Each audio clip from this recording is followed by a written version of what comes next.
What a year this week has been. Now, it's only been 5 days since convicted felon Donald Trump has returned to the West Wing. And he's been working in overdrive to act on some of the radical promises that he made on the campaign trail.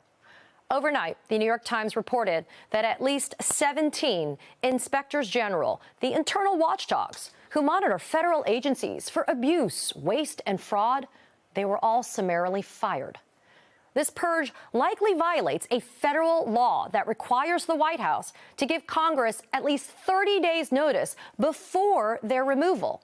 But the Trump administration believes it hasn't broken any laws, with a senior White House official telling NBC News, quote, "We're cleaning house of what doesn't work for us and going forward." Senator Elizabeth Warren blasting the move on social media, saying, quote, "President Trump is dismantling checks on his power and paving the way for widespread corruption."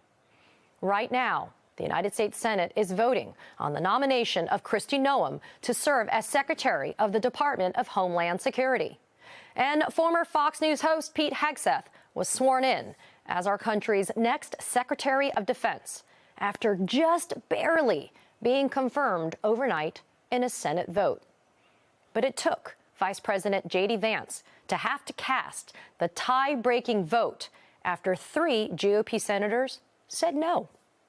These moves concluding a week of Trump overhauling the federal government by way of a flurry of horrific executive orders, signing 26 on his first day in office, as compared to 33 executive orders during the first 100 days in his last term.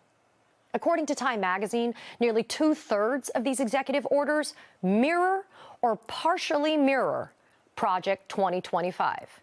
You know, that radically conservative blueprint Trump tried to fool voters about when he repeatedly denied knowing anything about it, with Trump proclaiming that some of its ideas were, quote, absolutely ridiculous and abysmal. So far, Trump has rescinded discrimination protections, ordered the United States to withdraw from the Paris Climate Agreement and the World Health Organization, and fully pardoned more than 1,500 January 6 insurrectionists. Other than that, how was the play, Mrs. Lincoln? Joining me now, Tara Setmayer, co-founder and CEO of the Seneca Project and former comms director for the Republican Party.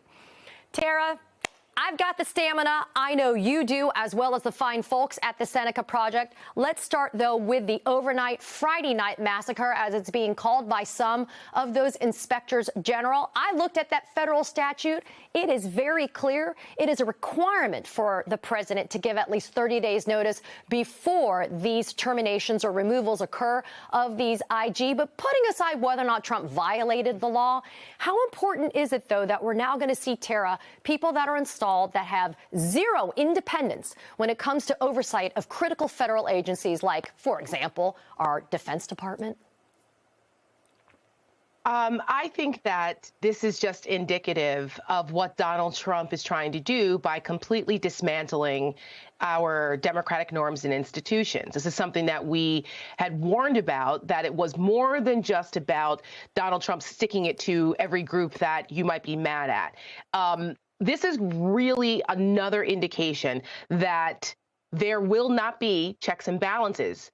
For the people who are still out there that believe that there are guardrails and that Donald Trump this time, oh, it's not going to be so bad, he's still going to have people that will stop it. No, okay, wake up, pay attention, and see what he's doing. Why? What would be the intention behind getting rid of the independent inspector general offices in all of these cabinet officials, in all these cabinet departments, if you did not intend to conceal and hide from the American people what you're actually doing? The IGs are really important. They're like mini attorney generals kind of each department. They're the watchdogs. They're the ones that are supposed to oversee if there's any problems. You can go to them to investigate it fairly. That's supposed to be what the IG does.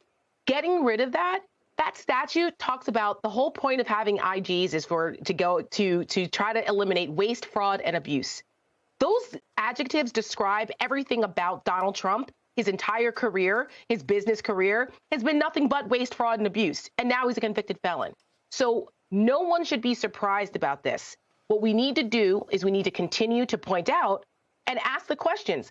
Why are you getting rid of the watchdog groups? And that statute, by the way, also says that there's supposed to be a rationale for why you're doing this, because it's not supposed to be politicized. Well, he's politicizing everything to put in his loyalists. Anytime you're purging watchdog apparatuses, there's a reason for that, because they're trying to conceal, and the Democrats need to raise holy hell about it and make the American people aware of it. There's no good that comes from this. And that's why I say we have to have our stamina. We have to realize that we have to be standing at the ready to report on this and to analyze this and make sure that all Americans understand that this is not just specific to Democrats. This applies to all the Americans that care enough about democracy to make sure it survives. Let's talk about what I think is probably the most egregious thing he did this week. In a long line of egregious things, the pardoning, the full pardons that were issued for the January 6th insurrectionists. I take no comfort at all that 14 people were commuted, those that were convicted of seditious conspiracy. I'm talking about the more than 1,500 people that were pardoned for their acts of violence on January 6th. I want you to talk about, Tara, why the hypocrisy.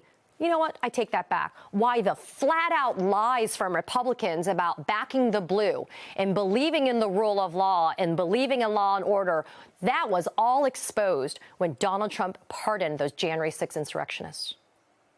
Katie, I have to tell you that this is one of the most egregious, despicable acts in American history, as far as I'm concerned.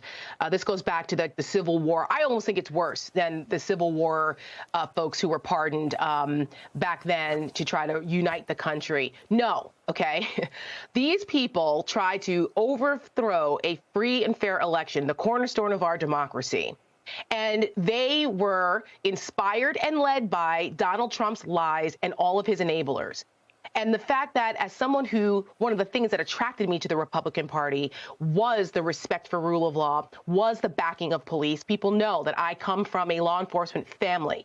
This is very important to me. I've advocated for law enforcement officers. I've become friends with some of the officers who spoke out about what happened to them on January 6th. And every American who sits there and tries to make the excuse that this election was about the price of eggs for them, and they try to completely ignore what Donald Trump promised he would do, and the fact that he called those traitorous SOBs hostages and patriots, how dare he?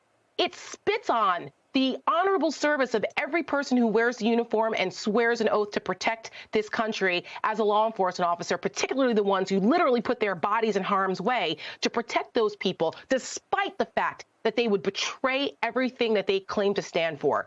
It is despicable, and everyone who voted for Donald Trump owns this. Every Republican who let Donald Trump get away with what happened on January 6th so that he could come back to power, Mitch McConnell, Kevin McCarthy, all of those leaders who knew better, I'm talking to you guys.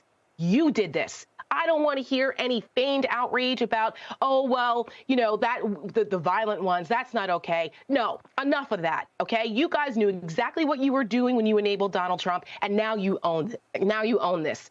And I don't know how they explain to their children, to their sons and daughters who put on that badge, or to wear the uniform after they just confirmed Pete Hegseth, who's another disgrace to the office. How do they explain to their kids that what they stand for? Because it sure as hell isn't law and order, and it sure as hell isn't patriotism. There's nothing patriotic about pardoning people who tried to violently overthrow our government and beat the hell out of cops and almost kill them. And some did lose their lives as a result. It's despicable. I think you have to have shame in order to feel it, and I don't really think they have it. Tara Setmayer, thank you for getting us started today. I always appreciate it.